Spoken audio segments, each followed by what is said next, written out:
It's not often you get a chance to speak to a fellow Spurs fan. I hope he continues to nod in agreement. Second team. Second. What's your first team? Carlisle United. Right. We're not going to clash on Carlisle United. Ladies and gentlemen, it's Joey Lynch. And not only someone we've been wanting to speak to for quite some time, but a terrific young man who's had to endure quite some challenges. We'll talk about those in just a moment. But you wear a couple of hats, and one of those hats is part of the team at CanTeen. Yeah? Give us an idea of some of the challenges that CanTeen is facing and some of the initiatives that you guys have set up to try and help things along and make the foundation do the sorts of work that it needs to do. Absolutely. Well, my role in CanTeen at the moment is I currently sit on CanTeen's board of directors because one of our key challenges, we support young people aged 12 to 25 who either have cancer, such as myself, have a sibling who has cancer, such as my brother, who joined CanTeen after I was diagnosed, or who have a parent diagnosed with cancer, or who are in the unfortunate situation where their brother, sister, parent has died from cancer. So really our challenge is to extend support services and make sure that they've always got someone in their corner, because what we find, what we find and what I imagine most people would know, that the period 12 to 25, teenage years, early adult years, they're a very difficult time as it is. And if you add something like cancer into that mix, it becomes even more of a challenge. So in the event of a boy, all the testosterone is enough, but all the other problems as well. All the other problems as well. Doubting one's self. I suppose the other element that's a constant problem is what's next? Absolutely. Well, I mean, it's difficult. I imagine, like, when you were a young kid trying to figure out what you wanted to do in your entire life, you had no idea what to do. I know when I was first diagnosed, getting out of high school, I finished my VCE years through distance education because I was in treatment. But coming out of high school, it's very difficult to make plans for 5, 10, 15 years down the track when, in my case, I didn't know if I was going to be alive in 6 months, let alone 6 years. So you have to put a lot of things on hold, and you need someone to talk to about that. And a lot of the time what we find is that the best person for a young person to speak to in that situation is another young person. Yeah, someone who's been through it necessarily? Been through it or is going through it. And a lot of the time, I know in my situation, being able to help other young people with my experiences did a lot for me as well as for them. So was it a layer of affirmation that makes such a difference? Is that what it is? I think for me it did, yeah, just being able to help people and really grow as a person, because CanTeen, we've got a very unique structure to our organisation. I did say I'm on CanTeen's board of directors. That's unique amongst, I imagine, pretty much every organisation around the planet.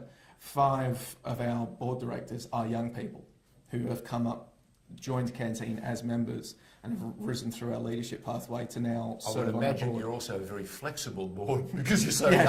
Yes. You're not stuck in one particular way of thinking. Yeah, absolutely not, which is probably one of our real strengths. And we've got some absolutely fantastic, what we call them member directors, and we've got associate directors who are your more traditional board directors, but they're really fantastic in not only adapting their thinking to an organisation that's youth-focused like us, but also serving as mentors for our young people. And that goes throughout the entire organisation, pretty much at every level of the organisation. If there's a decision being made, not only is it being made with the young person's best interest in mind, but young people will be helping to guide that process and exactly why it's happening. How much of this battle, how much of this fight to stay alive is upstairs?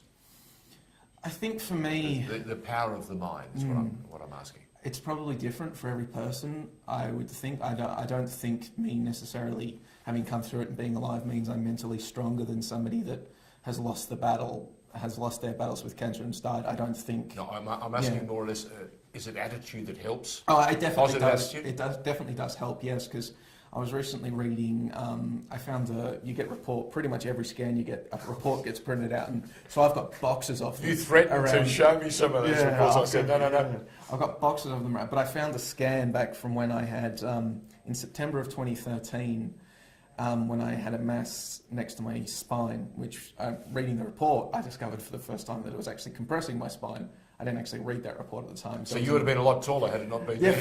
Hopefully. It would have been nice. But I looked at the date and I realised it was September 2013, and then I thought back and realised, well, I was in the ICU with graft-versus-host disease in April of 2013, and then I had to have 1.5 litres of fluid drained from my chest that was around my heart in July of 2013. And then in September of 2013, I couldn't walk because my spine was being compressed by a tumour.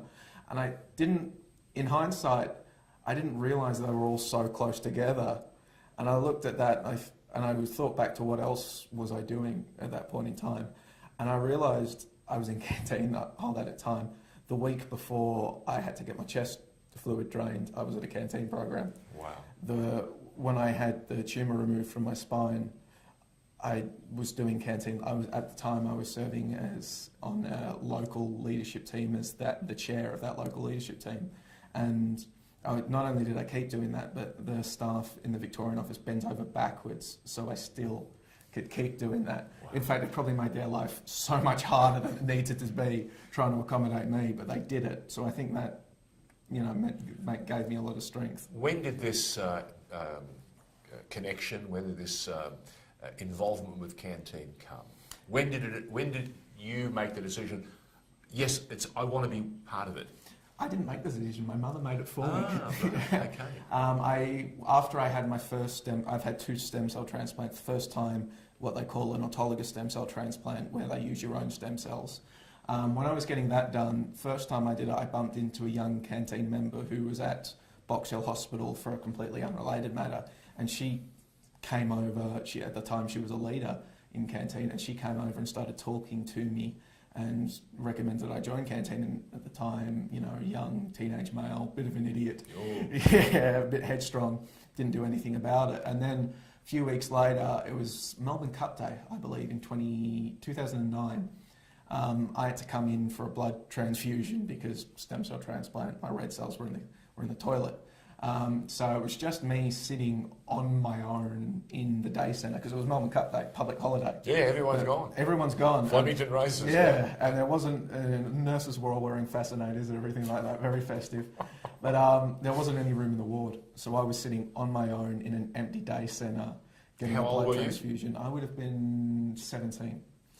17 at the time, and I was obviously not driving, so my mum was there with me. She had to drive me, and she saw me sitting on my own, on a public holiday getting a blood transfusion, walked out, got a CanTeen brochure, which at the time had a join on the back of it, had me fill it out, went downstairs, put it in an envelope and mailed it before we left that day.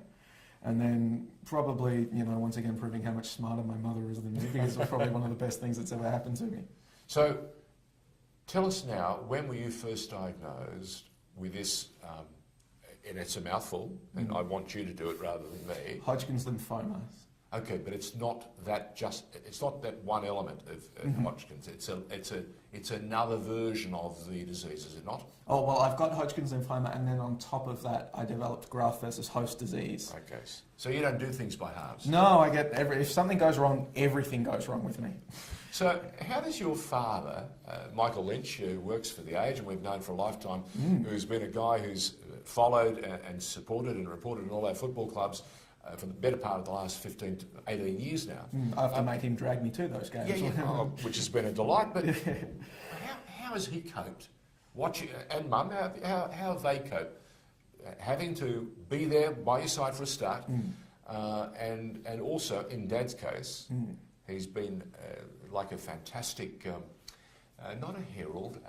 He's been, and I won't say a Pied Piper, but he's really made every opportunity to not only tell your story, but to seek support from the football community for a start, and then from other layers of the community. And it's been a terrific journey, and the response has been fantastic. It's been amazing. How much money was ultimately raised to get you to the States to partake in what has been experimental treatment? I believe, I don't have the exact dollar number in my head, but I believe it was somewhere around almost 400,000 Australian dollars. That's fantastic. In the end, which it saved my life, really. I mean, in this trial, before the trial, there was nothing left on the table. So if I didn't have the trial... You wouldn't be with us. I wouldn't be with us, no. So it saved my life. and it has been difficult for my parents. I think it's difficult for any parent that has to watch, their child go through a cancer experience. I see that other parents going through that as well as my own. It is a really... See, I'm on the board, or not the board, I'm an ambassador for Red Kite. Yes. And I see the tremendous work that they do, again, trying to instill in each and every family a sense of, look, we've got your back. They can't cover everything. Yeah. But they do a tremendous first intervention. Is that fair?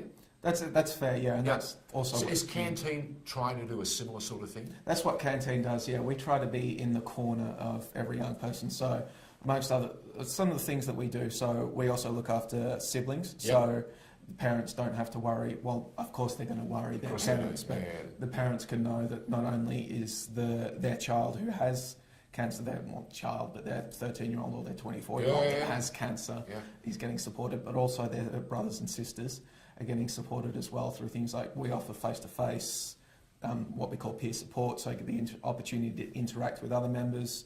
We have free counselling services, so parents can know that their kids are speaking to a qualified counsellor that is trained in how to deal with young people living with cancer. We have an online support platform which is completely free for young people to access and sign up with. We have, what else? So when you're having your campaigns and your drives to raise funds, this is where the money goes? For CanTeen, absolutely, yes. All of our services that we provide to young people, like the peer support services, the programs, we run the camps, which we're probably most famous for, that all comes through fundraising from the public. We do get some government money, but that's for special things. Any corporates? Any corporate money coming? We love corporate money coming in. Occasionally we have some excellent corporate partners come on board. In Victoria at the moment, I do know that we're always on the lookout for corporate partners and fundraising opportunities. At the moment, when you mentioned government money, we did recently in the federal government, we were awarded $5 million as part of the Medical Research Future Fund, I believe it's called, to start coordinating clinical trials in this country for young people. In R&D terms, 5 million is a drop in the water, isn't it? A drop in the bucket, so to speak. It's 5 million more than we had. Okay. And it's 5 million... I like that because you're being super positive. Yes. And I suppose that goes to the very core. You need that positivity. Yeah, absolutely. There's no value in being negative. No. Well, you're allowed to be negative. I think it's very important. Like in a situation like this, negative feelings are going to arise, but in terms of something like this, we've been fantastic to be awarded this money so we can start coordinating blood, brain and bone cancer trials for young people. We also originally received $130,000 grants to set up robots, basically. Wow. We're setting up 13 robots around the country which young cancer patients will be able to control through their tablet or through the smartphone. Get out. And there's a camera in video conferencing technology in the robot, so if they're in hospital, they will be able to be at the same time in the classroom or at the dinner table with their family, still having a life and still interacting with their peers and family. We're waiting for virtual technology to come in next. Well, in the meantime, we get the hologram going and you can be almost anywhere. Pretty much, yeah. So now this is a great first step. Now listen, in your Hodgkin's lymphoma story and journey, where are we? The last I heard was you were 5 months in remission. Mm-hmm. Officially 5.5 months in remission. That's fantastic news. Yes. And everybody would be buoyed by that. When's the next test? How much more do you have to wait now before the next marker, so to speak? I believe the next PET scan that I get PET scans to determine what the cancer's doing. The next PET scan will be in around 5 or 6 months' time. Okay, so round about Christmas, huh? Round about Christmas time, yes. Okay. Hopefully it's a good Christmas present. Yes, yes. But normally you're not given what's called the all clear until you are 5 years in remission, and obviously you will still occasionally, you have to keep tracks on it, but 5 years is the big milestone for people in remission with cancer, so that's the one I'll be looking forward to the most. Deep down, what message can we give young people, men and women, boys and girls with cancer, the future is looking better every day in terms of the science today and the treatment and the offerings that are available today. Didn't exist half a dozen years ago, let alone 10 years ago. So what's the best advice we can offer them? Is it about getting involved with CanTeen as quickly as possible, or is that not an option? I would definitely say if you're aged 12 to 25 and affected by cancer, you should be involved. Well, I would recommend, nobody has to get involved if they don't want to. I would recommend it, but I think it's just important that these people know that they're not alone. There is always someone willing to be there, that's willing to be in their corner with them. They don't have to go through something like this alone. What we say at CanTeen a lot, cancer's different in a young person's world. And there's no right or wrong way to have cancer. It's going to be a different experience for everybody else. It's certainly different for me than it's been for a lot of my peers, but I think the most important thing for young people to know is they're not alone.